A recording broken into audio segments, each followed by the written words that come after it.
Hey everyone, this is On the Rise. We're once again coming to you from quarantine, our respective homes and our cities. Down here in South Florida, at least majority of us are. I'm your host, Mike Feinberg, and with me as always are Armando Gonzalez and Gerardo Ramos. How you guys doing? Good. Good. Thank How you, you man. guys How are doing? you? Doing well. Today, guys, we're bringing you a twofer as we have a pair of guests on our show. Our guests today are Charles and Lucas Rosa. Hey, What's up, Charles. guys?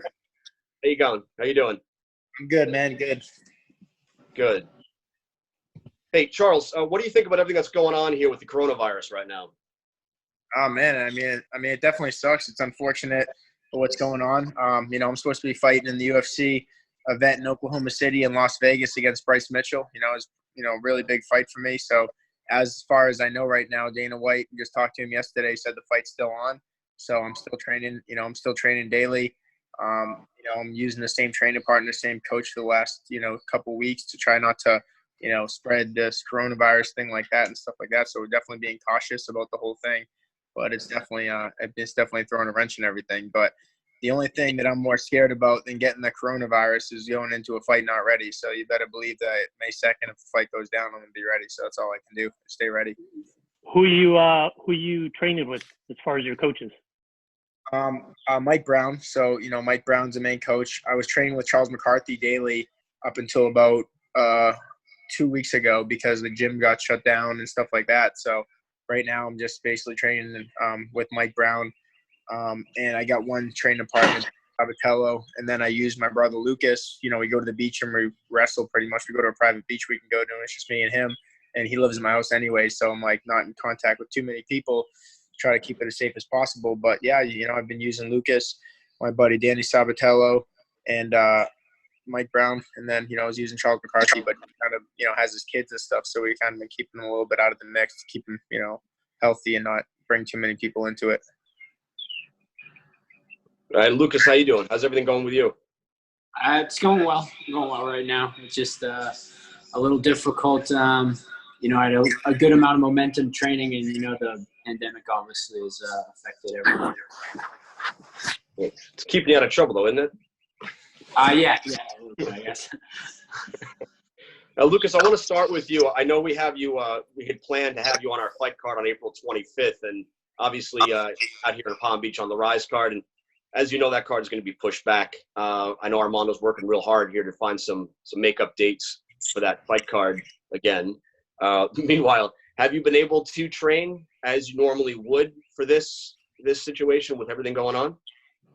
Not the way I ideally like to. I was training at Boca MMA in Boca Raton with under Charles McCarthy. He's really taken me under his wing, and he's a genius when it comes to like jiu-jitsu and everything. So it's been tougher now because that gym got closed down. So the past week and a half, I've just been trying my best to stay in shape, and I've been doing a lot of shadow boxing with resistance bands and stuff, trying to improve my footwork and stuff because it's probably what I need the most help with right now. So. Okay. And real quick, I think you're hearing each other's. Yeah, it might be too close. Yeah, I think it's a little. Yeah, I'm gonna go upstairs. Okay. I'm gonna run upstairs right now, so we'll be good. All right. All Sounds right, good. guys. Sounds good. Better. All right. So, Lucas, back to you. What is your normal workout routine, Lucas, when you are able to actually get out there and do what you need to do?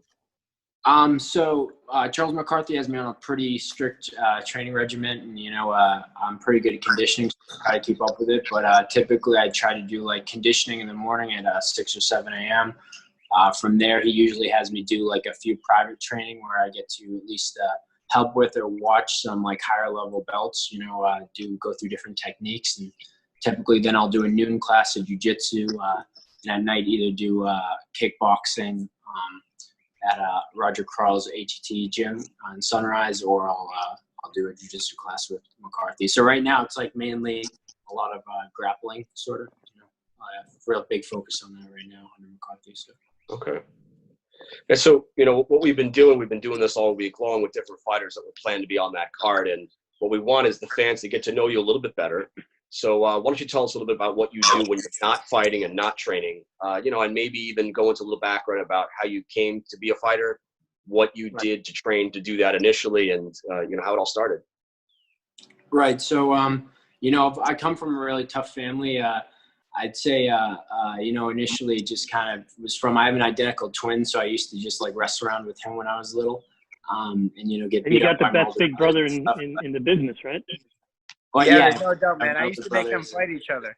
Like I used to when they were little kids, I'm 10 years older than Lucas. So when I was like probably 15, 16 years old, they were probably 5 or 6 years old. I used to make them fight each other. Used to make Francis and Lucas. We used to just put them on the king size bed in the living room. We just make them go at it. We just like I would take Lucas and my other brother would take Francis or whatever, and we just have them fight each other. So they were fighting since they were babies, man, like literally babies. So he's been having, he's had a training partner since he was born. There's no doubt about that with Francis. Keep going, Yeah, Lucas. I'm sorry to interrupt you. No, you're all good. Yeah. So yeah, I came from a pretty obviously tough family and all that stuff, and having to deal with all that stuff with my brothers. But from there, I did wrestling in high school. Well, I started out with self-defense jiu-jitsu when I was real little, like more like joint manipulation stuff. But then started doing wrestling in high school. I was a D2 state champ and the first 2-year wrestling captain in my high school's history. In college, I started training a little bit more focused on like Brazilian Jiu-Jitsu, but I also did rugby, and I was the first 3-year captain of that. So that's not quite combat sports, but still a pretty brutal sport. And after that, I actually got something called the Thomas J. Watson Fellowship. They award it to 40 people in the country every year. It's more like an academic thing, like out of thousands of people that apply. But basically, they funded me to go on a year-long trip to pursue a passion of mine. And mine was my project was about mixed martial arts and looking at it from a philosophical perspective and an intellectual perspective. And so I went back and looked at. I went to Cambodia to train this ancient martial art called Bokatau. Then went to Thailand to do Muay Thai, and then the Netherlands to do Dutch kickboxing. But yeah, a lot of that stemmed from sort of my academic background as well. I'm big on writing and literature, and I'm also really into like philosophy and that kind of stuff. And I think that aspect helps me with the conceptual part of learning MMA, because I think a lot of people don't understand that mixed martial arts isn't just brawling or something like that. It's actually more mental than anything else. Right. I think that's a big asset for me. All right. And then, as far as your fight style, you just mentioned, how you came to be and what you're experienced in doing. When it comes to a fight, let's say you've got to stand and strike. Is that something you're comfortable doing, or is it something you're working on? It's something I'm definitely working on, but I think I started to get pretty good at the Dutch kickboxing style by the end of my journey there.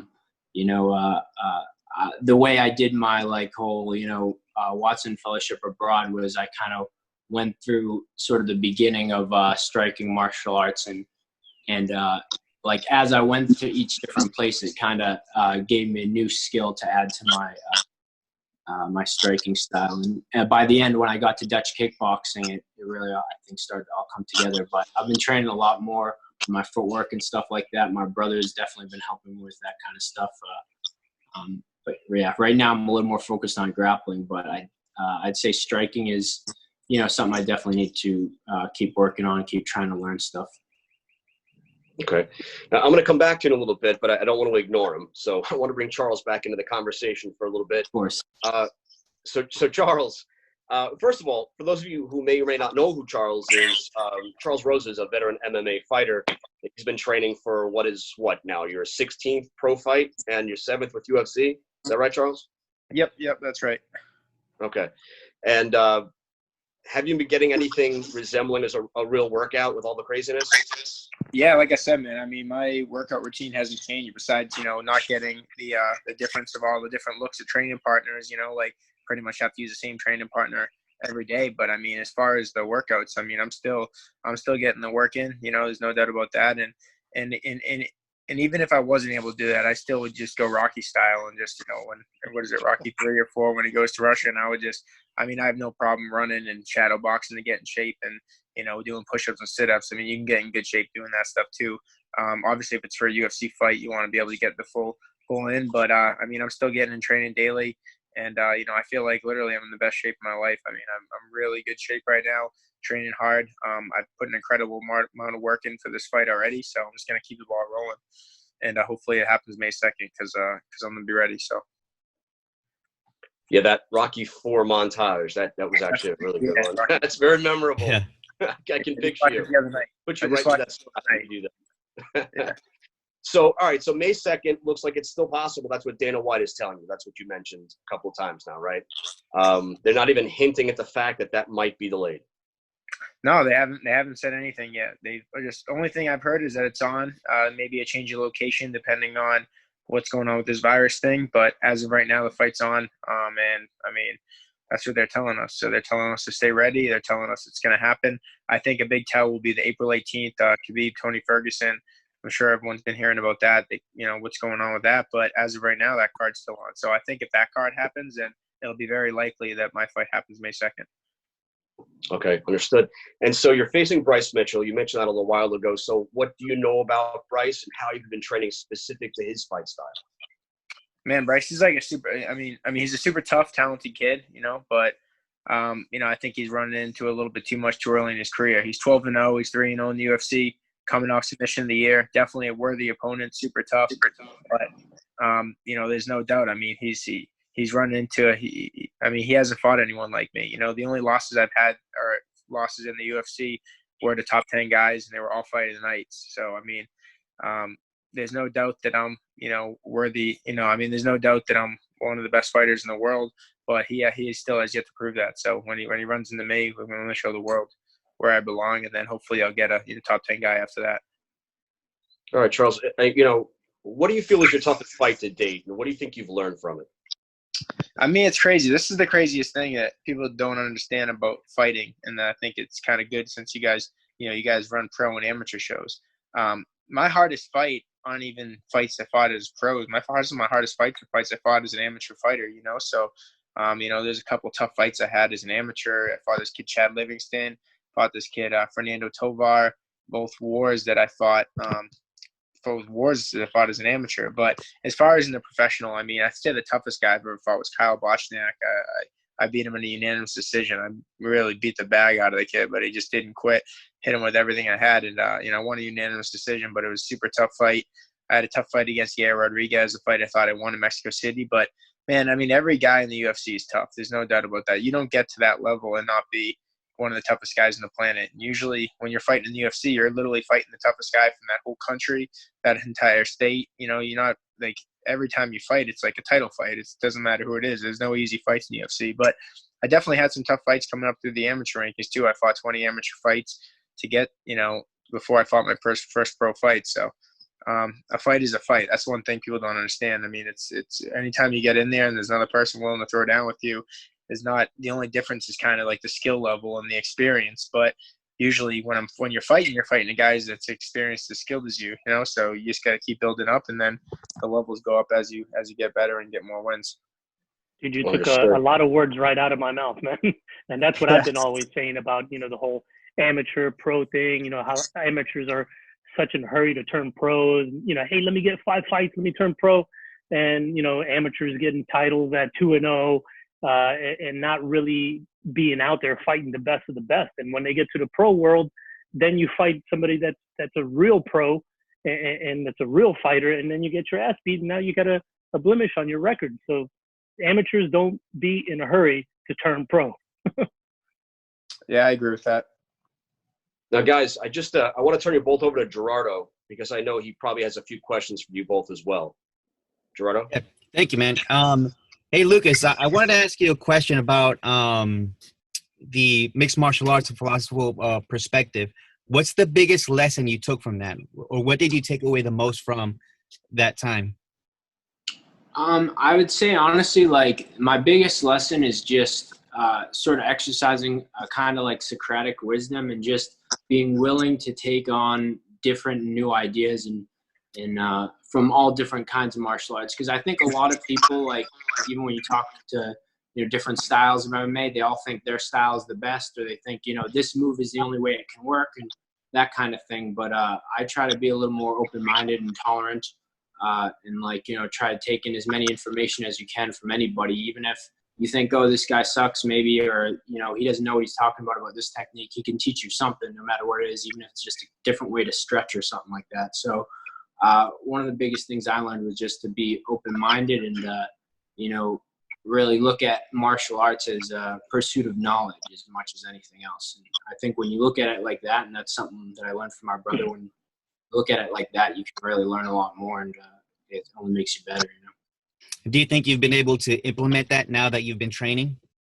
Oh yeah, definitely. I think you know, having that willingness to learn from each person just has accelerated my journey so far, like, by a lot. And you know, I think one of the ways I've been able to get, like, you know, I've been accelerating really fast before this pandemic struck, and I think one of the reasons why is because I'm really willing to take in new information, and not, like, you know, try to argue over what technique works and what doesn't. You know, I just try to take it in and take what works for me and make it work for my style and that sort of thing. Outstanding. And hey, Charles, I wanted to ask you, how do you feel about your brother getting into the cage? How do you feel about him going to fight?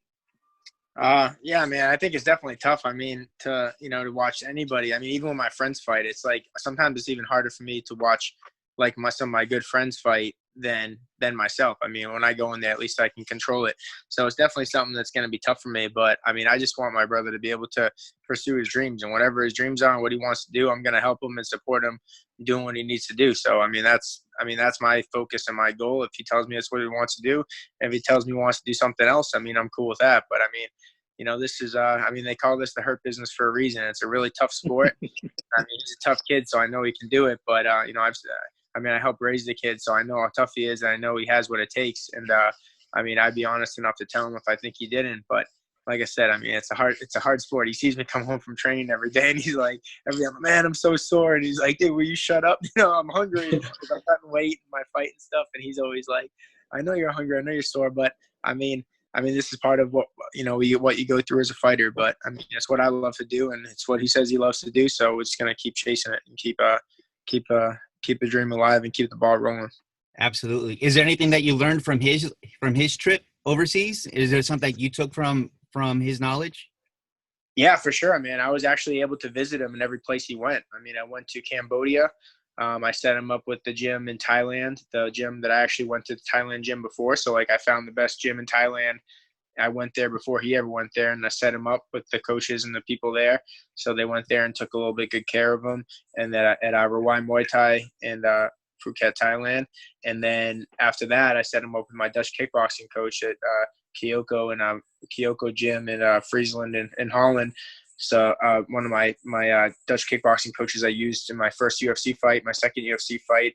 And, you know, he brought my kickboxing to another level. I mean, he's world-class kickboxing coach, Stefan Berkenpass. So he went to him and got to train with him in Holland. So I went with him to Cambodia. You know, we went to this guy, Grandmaster Son. He's more of like philosophical type of teacher. So we started with that. Then he went to Thailand just to learn the basics of kickboxing at Rawai Muay Thai. Then we went to my Dutch kickboxing coach at Majuro Gym in Friesland and Kyoko Gym, and he learned, you know, Dutch kickboxing from the best kickboxing coaches on the planet. So, you know, I helped him organize it a little bit, but I mean, it was his smarts that got him the scholarship. So, yeah, that's amazing how you guys are going through this journey together. You know, as brothers, Yeah, it must be really unique. That's amazing, man. That's amazing. That's something that you cherish for the rest of your life, man. Yeah, absolutely. And I have one more question for the group. Does Rocky V count in the series? Oh, yeah. Every fight. I would say so.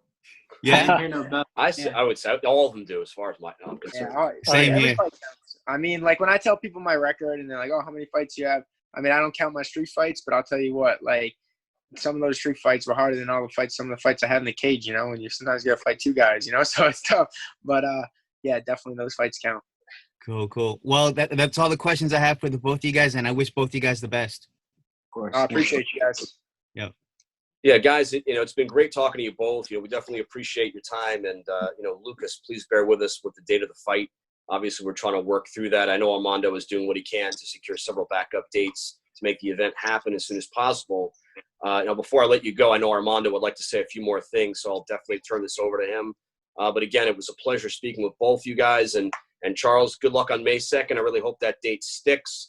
And again, Lucas, hopefully not too far in the distant future, we're looking for putting that card back up as well. Best of luck to you in that fight. And Armando, if you have any questions, take it from here. Yeah, I just got a few questions that are actually not even fight related, man. This is actually for both of you guys, and feel free to answer whoever is more knowledgeable about this. But you guys have your family charity, Chucky's Fight. Explain to your fans what that's about. Yeah, I mean, I can explain it. I'm doing a pretty good job because I just did it the other day too in a different interview. The Chucky's Fight is a charity my dad, my mom, and pretty much the family started after me and Lucas lost our two older brothers, Dominic and Vincent, to accidental drug overdoses. So what my dad did is after they passed away, following years from each other, they put their ashes in the ocean up in New England and New Hampshire where they live in the ocean. And my dad would just every day would go jump in the ocean, whether it was snowing out. I mean, it gets cold up there, sometimes 0 degrees. Yeah. Go jump in the ocean. That was like his way of dealing with it every day. So after he did that for about a year, every single day, he started, helping out the community, helping people get, into treatment centers, just trying to help out with like the drug problem and stuff like that. So he kind of combined both of them and started a charity called Chucky's Fight, which is a charity that's dedicated to knock out substance abuse. That's like the slogan. And, my dad pretty much daily goes and helps kids and goes to speak at schools and helps educate teens on the dangers of substance abuse, helps get people in the treatment centers that don't have the funds to do so. Because some people they want to get help and they literally can't because they're broke, they don't have any money, they can't get to halfway, things like that. So when my dad jumps in the water, he gets groups of people from organizations, maybe like the CEO of certain companies, to come jump in the freezing water. Everybody contributes a little bit of money, and they've helped raise over hundreds of thousands of dollars to get people in the treatment centers. And, he's helped thousands of people, as hundreds of testimonials from kids and people's lives that he's saved. And it's pretty amazing what he's been able to do with it. That's awesome, man. That's so awesome that you guys could give back to the community like that in such a, with the tragedy that you guys went through. So, with that in mind, what I want to do is when Lucas makes his MMA debut, I will be taking, some of that and putting it into your charity event, some of the front door money. Definitely want to contribute to that, guys. Appreciate that. I appreciate that a lot. And to you, Lucas, how you liking Florida, man? I like Florida. I honestly like cold weather a little bit more, but I came down here to chase my dreams, so I like it. It's cool right now living with my brother, and we're about to get like a little bit more of a condo and stuff and share that. But right now it seems cool, to be living with him and seeing him come back from training every day, and sort of be more part of a fight camp for him is really cool, even in these sort of more uncertain times. We're kind of locked down with each other, so we get on each other's. I was gonna say you guys are gonna kill each other in there, dude. Really getting a lot of one-on-one time, but so it's interesting, definitely interesting, but it's cool, it's awesome. Well, now that you're in Florida, man, you're a little bit closer to Brady. Are you guys gonna become Tampa Bay fans now? Oh man, I don't know. I'm a big Boston sports guy, so I mean. He's my favorite athlete of all time, just like the way he's overcome so much, He has all the intangibles. He was never the fastest or, had the best arm strength. He was drafted like 199th overall, and he just kind of like willed his way into a lot of things, like, so I respect that a lot about him. So, I mean, Brady's been like the heart of Boston. Yeah, I know. It's tough. Yeah, it's tough, but we're definitely going to be taking a ride up. We're definitely going to be taking a ride up to Tampa to watch him play. I'm still a Tom Brady fan. I'm definitely a New England Patriots fan overall, but Tom Brady, like Lucas said, is my favorite athlete of all time, and I'm gonna go watch him play. I'll be wearing my New England Patriots Brady jersey though, not a Tampa Bay one. Gerardo says he wants to take a ride with you guys to go check out Brady. Oh, I'm a Dolphins fan, man. Oh, I'm so happy he's out of the AFC East, man. I'm so happy. So what do you guys? I mean, Charles. I mean, this is more for you, man. What do you think about this Khabib Ferguson, man? Well, they just announced think it's today. Just a little hype. Yeah, I mean, I don't know. They announced today that Khabib won't be able to make the fight. I don't know if you saw the news, but they're saying he's stuck in Russia. So now they're putting in Justin Gaethje or George Masvidal or Dustin Poirier. Hell, I don't know what they're gonna do, but I feel like, I'm just curious to see if the show goes on, but. That fight's definitely cursed, man. I don't know how many times they've canceled it. Yeah, 5 times. Yeah, something like that. 5, that's insane. I'm just dying to see that. Yeah, my thing is, man, Dana's worked so hard to put this on, and he's struggled, and he's, juggling all this with the venues and all that. Dude, to just let it go like that, I think he's gonna beg, whatever the Russian precedent is, to let at least. I mean, they could just test him and let him out of the country, and then that's it. You got your Ferguson fight. I just think it's a little promo behind the fight. Hopefully that still happens, because that shit, man, I was so bummed to see that. But I think it's just a little bit of hype, man, just to get a little promo behind the fight. I'm hoping that still happens. I hope that's the situation too. I'm dying to see that fight. That's gonna be a good one. It's such a hype, and and that fight's plagued, man. If it really doesn't happen, holy shit. Yeah. Well, boys, that's all I got. I know you got to go train, man. I get your coaches waiting over there. Lucas, I'm very eager to get you this MMA debut for you, man. Seeing you get in there and kick some ass, man. Yeah, definitely. I'm gonna outthink and outwork everyone. So. Well, I look forward to seeing you at the gyms, man. We'll come around and do some video and some. I think Gerardo and I and Mike are going to get around to the gym and do one of fight episodes and kind of host you in there. So we're looking forward, man, to working with you guys. Awesome, man. Excited to be working with you guys. I can't wait, to get Lucas in there, and hopefully this thing goes away so we can all get back to work and doing what we love. Yep, and good luck to you, Charles, man. Looking forward to seeing you in the cage as well. I appreciate it, man. I'll be ready. So you guys can tune in on ESPN and watch me whoop this kid's ass. 100%, man. We'll be definitely rooting for you. I appreciate it. All right, guys.